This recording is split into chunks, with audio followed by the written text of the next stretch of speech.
Welcome to Source BMX. I'm Van Homan here with the Sabrosa Street Style Master, Simone Barraco. And we're going to take a look at his Sabrosa Simo build.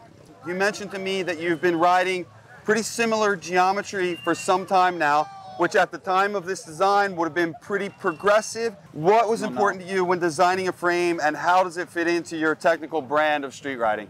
So I guess when I started, I was riding, I don't know, I think it was a Sabrosa Pandora. Okay. Like when I was like, before I started riding for Sabrosa. Yeah. And then when I finally got the opportunity to get some geometries that I could choose, I just didn't really want to risk too much. Okay. And then with the years, we tried to like change some stuff and make it a bit more modern or whatever, but it was not really my thing to like, I wouldn't put too much time to get into a new geometry. Okay. Know? I think I've been riding this geometry since like for the last 10 years. Okay. So it's a pretty simple, I think it's 13.4 the back end, which was like 13.5 maybe, and then with just a little bit shorter. And it's a 21.15 the top tube, pretty much like 21, just a little bit longer, because I don't like my bars to go too much forward. Okay. And I'm kind of tall. How tall are you? 182 centimeters. Okay. I don't know how much. Yeah, that works. Yeah. This is for the world, so we can use centimeters. But it seems like what this frame has turned into, in a way, like where it might have been fairly progressive geometry for the time, now it's kind of turned into the perfect bike for being responsive yet still stable. Yeah, maybe. Yeah, I guess some people just went a bit too short, maybe. Yeah, that's what I mean. Yeah. And I just kind of stay. I don't know. I have some tricks that they need to be filled the right way. Like, for example, Many 180s was always like my tester trick. So every time we will try to make frame a little short or something, I will test it, and if those few tricks didn't feel right right away, I was kind of like, I think I don't want to risk, you know, to try to change something. So my setup pretty much always stayed the same. Yeah. And I don't know if it's good or bad, but for me, it's perfect. You know, it's my perfect bike. All right, Simone, you also have your own signature Simo forks, 27mm offset. You also got the tapered legs to avoid any drag during grinds. How do these things complement your frame? Oof, sorry, but I don't even know what you're talking about. What's up with these forks? The fork is the last thing. I don't know shit about it. You don't know shit about it? All right. I mean, I know. I choose the. Again, I choose the geometry, like the length. Yeah. But it's like pretty much what I used to ride before. It feels good.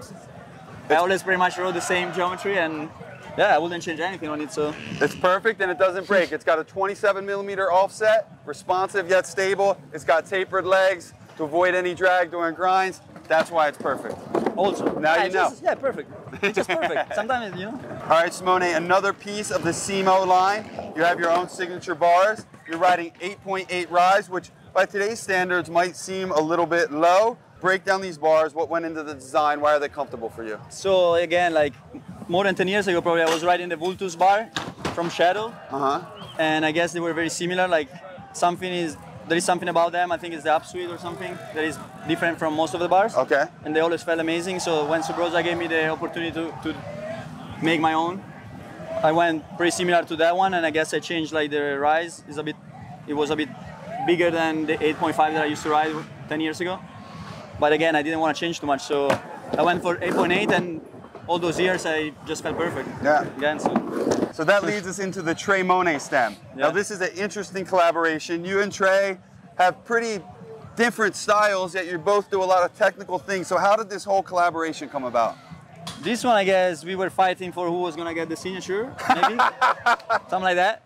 And we were both like into the same idea, I guess. You know, like it's pretty short compared to other ones. Like we wanted something short. We were used to the front flow, I guess, and something that is not too tall. So it was like you were like fighting over who was going to get the signature stem, and then, and then the boss was like, "You're going to have to share." Yeah, something like that. Yeah. It's like the kids, like the parents of the kids. Something like that. It worked out. We're still friends, and we share these royalties. Well, so what was it you both were looking for from a stem?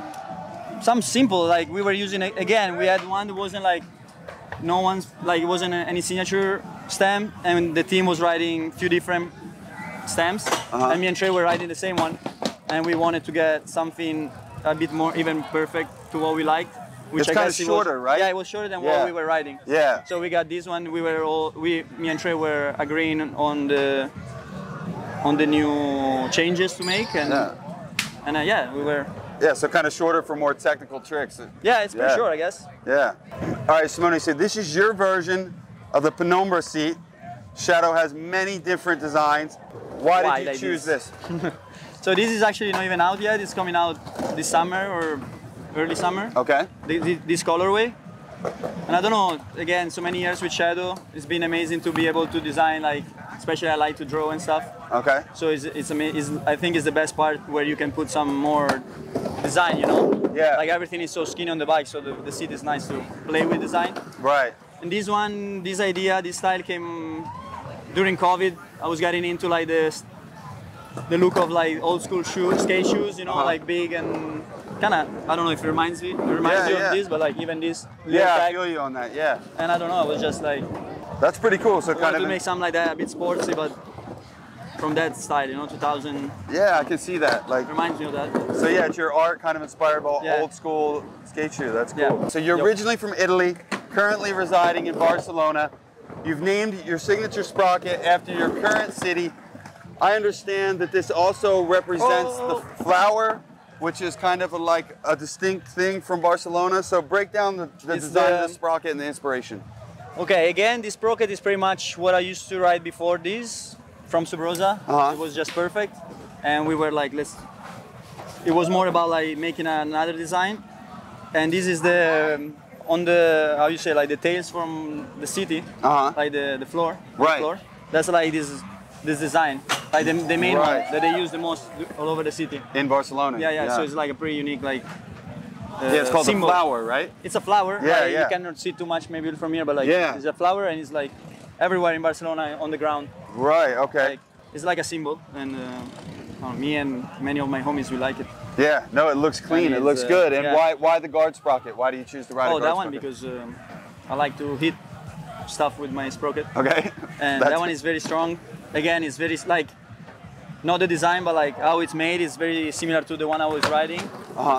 The one before, and it was just perfect. Does it like I can hit it as hard as I can, as I want, and it's strong. Perfect. Not too heavy. All right, so your cranks. Subrosa has a few different kinds of cranks. I think they have the finest cranks. I think they have the rose cranks. Which ones are you running here, and why do you stay true with the 175 millimeter when a lot of street riders are going to shorter cranks? Yeah, again, cranks is something that I don't really know much about. I always got pretty much whatever that were available, you know. But for sure, yeah, they look like the rose cranks, maybe. Yeah, they are the rose crank for sure. But like, you know, I'm saying like, to me, it's just a crank. Yeah. And it works perfect. It's strong. This is what matters to me. Yeah. And it's 175 just because again, I never really wanted to get used to some different, if it was gonna be better or not. But it's strong, it holds up, and it looks like you do a lot of crank arm grinds on these things. Yeah, so. I do another tricks that also grind some other part of it. Okay. Like here, but those are kind of new, so.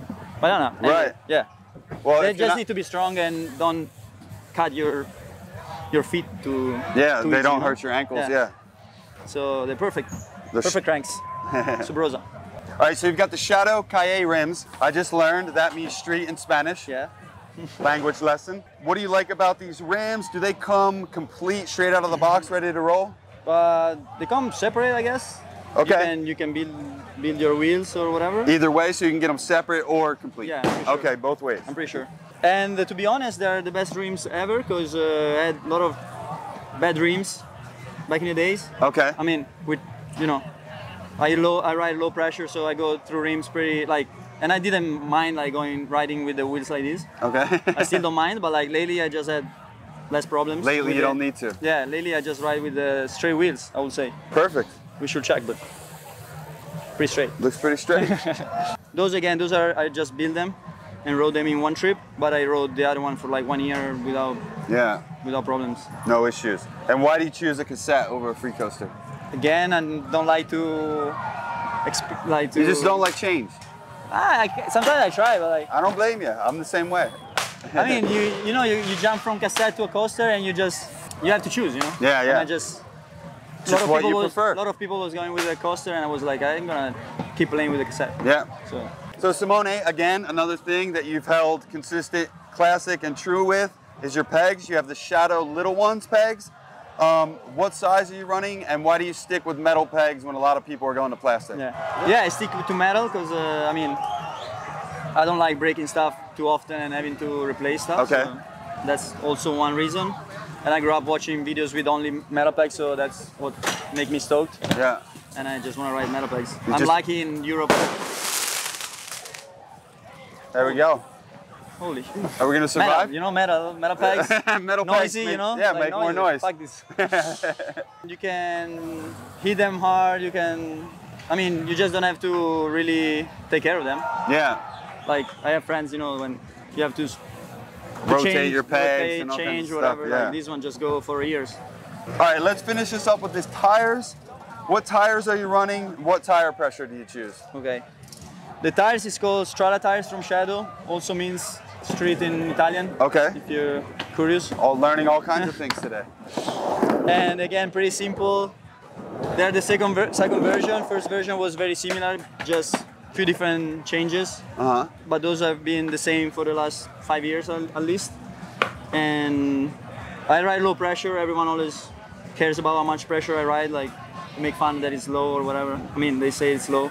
Okay. I don't know. I just put some air and then usually take it out a bit.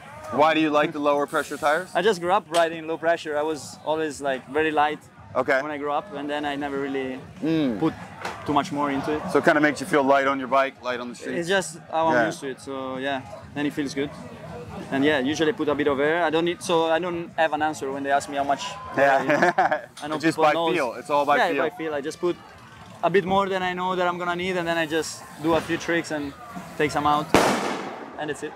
Simone, thank you for sharing your signature Sprocket build with us today. Everybody out there, make sure to go on the Source Bike Builder. There you can get pricing, specs, and availability for everything Simone is riding. SourceBMX.com. Thank you.